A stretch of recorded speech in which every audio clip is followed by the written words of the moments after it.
Bonjour à tous, on est à 4 jours du quart de finale aller entre le Paris Saint-Germain et le FC Barcelone. Et donc, c'est l'heure de la preview.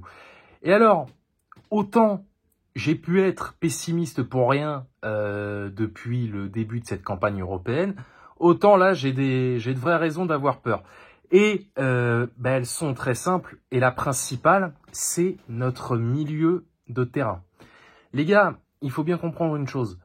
Un match de foot, ça se gagne essentiellement avec un bon milieu de terrain. Parce que là, qu'est-ce qui va se passer pour nous mercredi? Hakimi sera suspendu. Donc, en toute logique, comme Ugarte, on ne sait pas trop où il est, Enrique, qu'est-ce qu'il va faire? Il va mettre un milieu Ruiz, Vitinha et comment il s'appelle, Kanginli pour foutre Zahir Emery dans le couloir droit. Mais qu'est-ce qui va se passer à ce moment-là?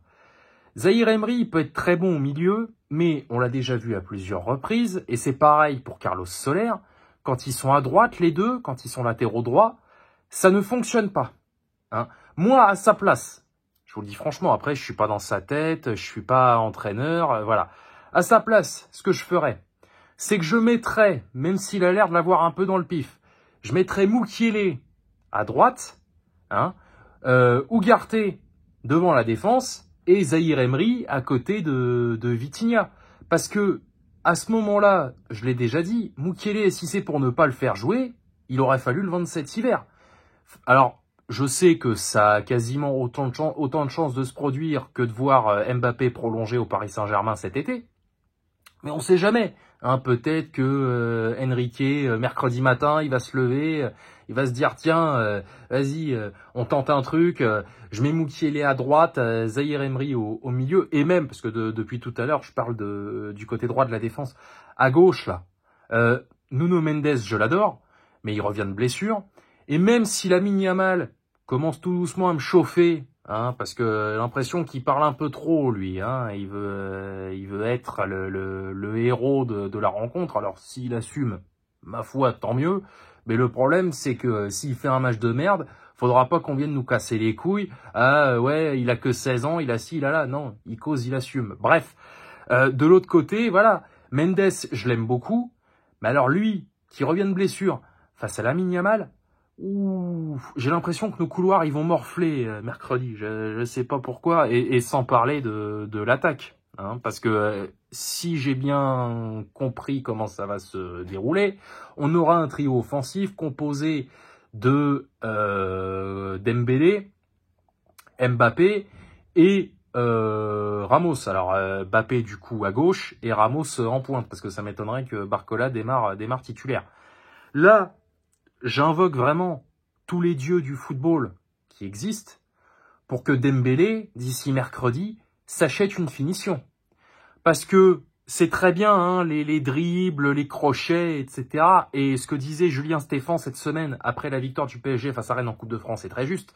Avec une meilleure finition, Dembélé, il y a quasiment personne qui le touche. Mais le problème, c'est qu'il en a pas. Parce que moi, je veux bien, il peut dribbler toute l'équipe du Barça, faire comme Maradona à la Coupe du Monde en 86. Mais si derrière, il envoie un ballon sur Mars, ça n'a aucun intérêt. Et alors là, je n'ose même pas imaginer la session vanne qu'on va prendre. Non seulement, bon, si Dembélé fait un match de merde, ça le regarde, mais s'il fait un match de merde et qu'en plus on perd. Alors là, putain, je préfère pas imaginer. Et puis, je reviens sur la défense. Marquinhos va revenir. Donc là, vous savez ce que ça veut dire. Il va se chier dessus. Mais encore, lui, ça va. C'est habituel. Et puis, quand il a décidé d'un coup de génie, bon, il peut. Mais les deux CRS, là, Danilo et Skriniar, oh putain. Les deux, là, nom de Dieu. Parce que Skriniar, c'est quand? Alors déjà, il est rentré dimanche, je crois, face à Marseille. Il a failli faire 2 boulettes qui auraient pu nous coûter des buts. Mercredi, il a été exécrable. Donc voilà. Maintenant que ça c'est dit, on va parler un peu de l'historique des confrontations au Parc des Princes. Et je vais vous dire après pourquoi, malgré tout, il y a peut-être quelque chose à faire. Enfin, c'est pas qu'il y a quelque chose à faire. Enfin bref, vous allez voir où je veux en venir. Donc, au Parc des Princes, le Barça n'a jamais gagné depuis 2013. Match nul en 2013. Défaite en phase de poule en 2014. Enfin, ils ont jamais gagné. Si, alors, je raconte des conneries, pardon. Ils ont gagné en 2015, c'est vrai. Enfin, ils ont qu'une seule victoire, voilà, sur un certain nombre de matchs. Le match aller en 2013, le match de phase de poule en 2014, le match aller en 2015, le match aller en 2017 et le match retour en 2021. Voilà, une victoire sur 5. Bon. Après, évidemment, quand on ira chez eux dans 10 jours, ce sera une autre histoire. Mais là, je pense au match chalet d'il y a 2 ans face au Real Madrid. Parce que, ça revient à ce que je disais tout à l'heure, si le Barça gagne la bataille du milieu, on va morfler. Moi, je suis prêt, très honnêtement, à voir un match de merde. Comme face au Real il y a 2 ans, bon, match de merde, face au Real Madrid il y a 2 ans, au match aller, le Real, il voit pas le jour. Ça ne tient qu'à un certain penalty raté de vous savez qui, je vais pas m'étendre là-dessus, et on sait ce qui se passe au match retour. Là, si mercredi on doit jouer comme des merdes, et gagner sur la plus petite démarche comme on l'avait fait il y a 2 ans, moi je suis prêt à voir ça. Il n'y a aucun problème. À la seule condition, évidemment, qu'on assure au match retour. Parce que moi, j'ai pas envie de revivre ce qui s'est passé il y a 2 ans face au Real Madrid. Il en est hors de question. Donc décidez-vous, soit dès mercredi, voilà, vous en avez rien à foutre, vous avez pas envie d'en jouer, on en prend 3 et c'est réglé. Ou alors, voilà, vous gagnez et quand dans 10 jours on ira à Barcelone, là, il va pas falloir chier dans le froc, les gars. Enfin bon, je m'avance un petit peu. Pour l'instant, c'est que le match allait. Donc, voilà, le point vraiment clé de la rencontre, pour moi, c'est le milieu de terrain.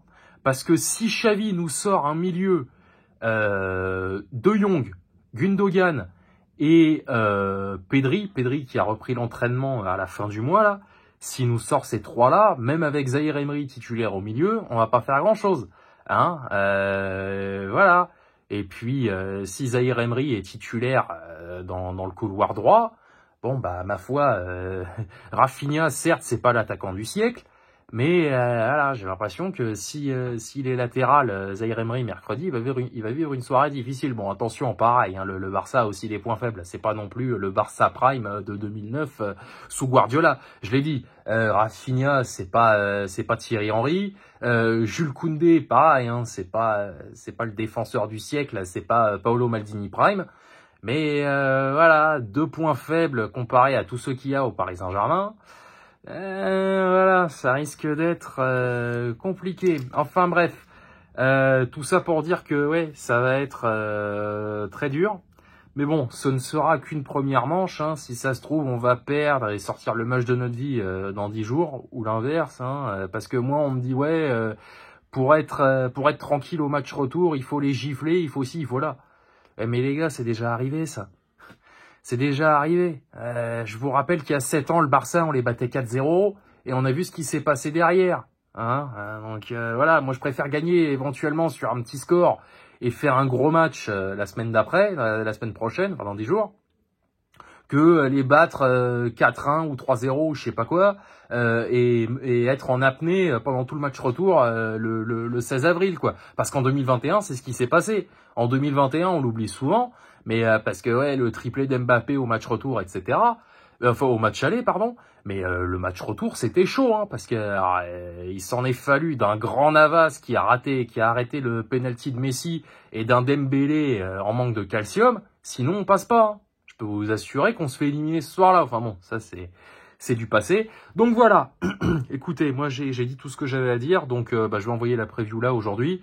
Vous vous doutez bien que, comme je l'ai dit, de toute façon, les débriefs, mis à part les 2 matchs contre le Barça, le reste, ça y est, là, pour moi la saison est faite. Et puis comme je pars bientôt de toute façon, je l'ai dit, ce sera pas une priorité. Donc voilà, la preview va arriver là dans la journée ou au pire demain. Et puis débrief du match aller mercredi matin. Voilà, non, on joue mercredi, donc jeudi matin. Voilà, allez, moi j'en ai terminé. Je vous souhaite un bon week-end, bonne fin de journée. Sortez couverts, allez Paris quand même, évidemment. Et banzai.